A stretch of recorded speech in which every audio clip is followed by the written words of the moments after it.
Oh, hey everybody. Yeah, sorry I'm late. Bus driver got drunk, had to call in a fill-in. So, quick question.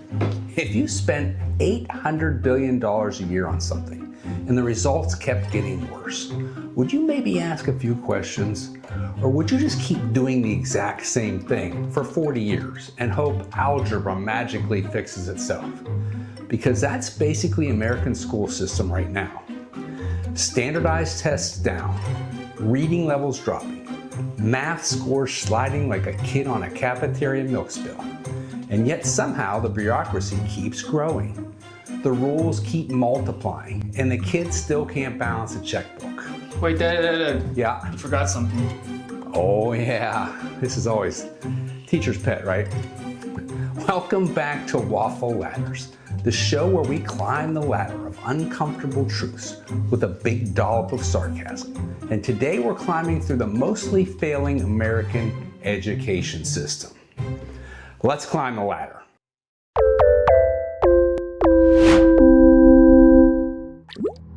Number 10, too much bureaucracy, not enough teaching. Public schools have developed a fascinating survival strategy. The worse the outcomes get, the more administrators they hire. Over the past few decades, the number of school administrators has grown faster than the number of students or teachers. More coordinators, more specialists, more assistants, vice deputy directors of learning outcomes. Meanwhile, teachers are drowning in paperwork like it's a government audit with crayons. Forms, evaluations, compliance reports, meetings about meetings. And guess who that doesn't help? The kids. So the system meant to educate kids is mostly busy giving a bunch of people useless jobs that just add extra paperwork? Exactly. We've accidentally built the Department of Education's version of the DMV. Number 9, standardized testing took over everything. Standardized testing started with a reasonable idea: measure performance. Fair enough, right? But now the entire school year revolves around one giant test, like it's the SAT Hunger Games. Weeks of practice tests, months of test prep. Teachers forced to teach to the test. Creativity, that's gone. Critical thinking, optional. Kids aren't learning anymore. They're training like Olympic parrots. Taught things that might be on the test, and then they forget it the very next day.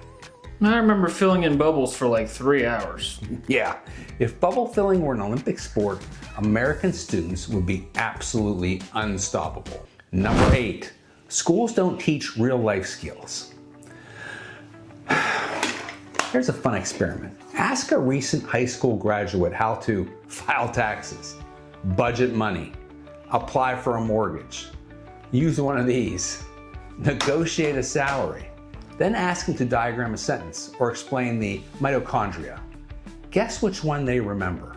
The mitochondria is the powerhouse of the cell. Exactly. Great news if you plan on living inside a biology textbook. Less helpful when your landlord asks for rent. Public schools often teach academic theory, but skip things like financial literacy, practical economics, basic law, how interest rates destroy your life. Wait, you mean no one explains credit cards until you're already in debt? Correct. Maybe that's on purpose. The education system prepares you for tests, not adulthood. Number 7, discipline disappeared. This one's uncomfortable. Schools used to enforce discipline. Now many schools are afraid to enforce anything. Suspensions reduced, consequences softened. Teachers told to de-escalate everything, which sounds nice until you realize a classroom with 3 disruptive kids can derail learning for the 30 others. Teachers aren't just educators anymore. They are referees, they're therapists, conflict mediators, part-time hostage negotiators. Yeah, my friend's teacher had a kid throw a chair at him. Yeah, nothing says optimal learning environment like ducking furniture during math class. Number 6, screens have destroyed learning. Yeah, this one's a real tragedy. Around 2010, schools decided every student needed a glowing rectangle, a $1,000 digital leash. Suddenly, reading a book became engaging with legacy hardware. Writing by hand was archaic data entry. The promise was personalized learning, but the result was personalized distraction. We poured billions into tablets and smart boards, and performance scores did a perfect belly flop onto the concrete. The new school motto became, if you can't beat them, give them a screen and hope they don't find TikTok. Kids aren't writing notes anymore. They're toggling tabs. They aren't discussing history. They're secretly checking fantasy football scores. We replaced the library with a glowing portal to every distraction ever invented. And we are shocked I say, that learning outcomes are in the basement. The biggest educational innovation of the 21st century turned out to be a professional grade device for ignoring the teacher. And the research has confirmed.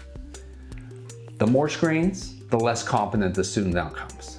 Do you really believe AI will make things better? Number 5, teachers are burned out and underqualified. Here's something people sometimes forget.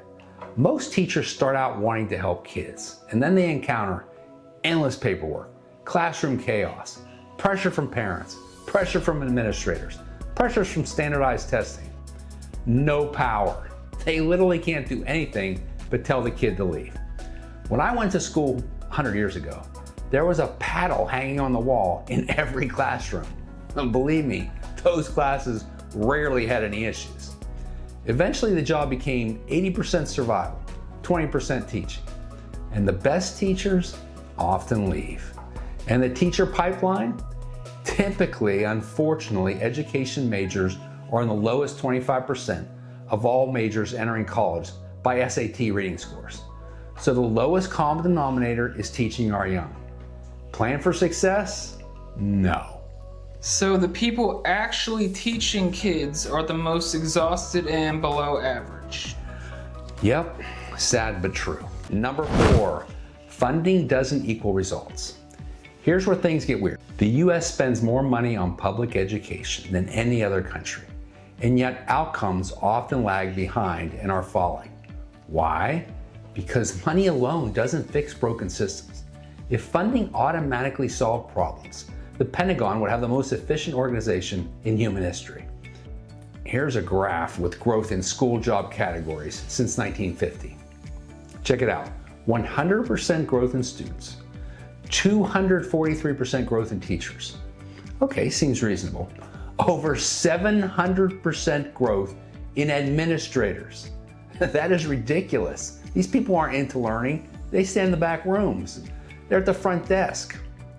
Here's another chart covering 2000 to 2019. Teachers and students roughly equal, but administrators 8 times more. Meanwhile, classroom outcomes sink, and yet we keep hiring these people with master's degrees to make our schools better. So throwing money at the problem doesn't fix it. Well, obviously, that's correct. It just creates more meetings about the problem. Number 3, parents are less involved. Education works best when schools and parents work together. But in many cases, both parents have full-time jobs. This makes them more likely to assume the school handles everything. We also have a growing segment of parents that think their kids can do no wrong, or just don't care, either due to culture or other dynamics. Meanwhile, kids spend hours a day on phones, games, and social media instead of reading or studying. Schools can't compete with TikTok dopamine physics. So you're saying the real homework enemy here is the internet? Correct. The smartphone may be the most powerful educational disruption in history, and not in a good way. Number 2, schools became political battlegrounds. Education used to be about reading, math, science. Now schools look like political advertisements, signs about equity, white privilege, and other non-educationally related topics. Teachers taking stands on elected officials and presenting it as truth to the class. Kids soak this up, and instead of learning, they're turned into political puppets. This leads to battles at school board meetings, which rarely result in improved students. Every group wants schools to reflect their worldview, which turns classrooms into ideological tug-of-wars instead of places to learn. Now you add in DEI and LGBTQ nonsense, and learning becomes an afterthought. So it seems like kids are just caught in the middle of this. Exactly. When adults fight over education and classrooms become political indoctrination centers, the students and the country lose. Number one, the system is almost impossible to change. And now here's the biggest problem. Even when everyone agrees something isn't working, the system is incredibly hard to fix. Why? Because it's massive.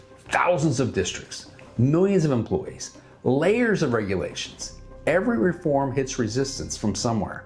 Administrators, unions, politicians, parents, everyone fighting for their best interests. And often those interests don't involve a better education. Even well-intended changes move slower than a substitute teacher trying to find a supply cabinet. So the system keeps going, even if everyone knows it's broken. Exactly. It's like a perpetual motion machine that never does anything.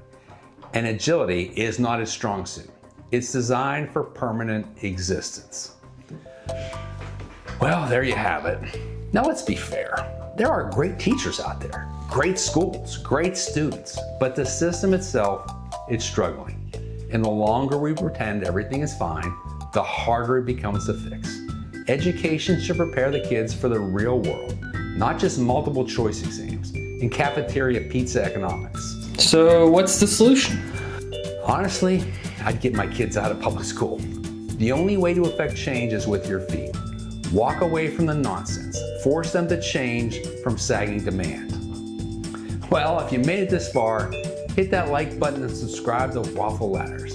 And tell me in the comments, what's the biggest problem you ever experienced in school? And until next time, keep climbing.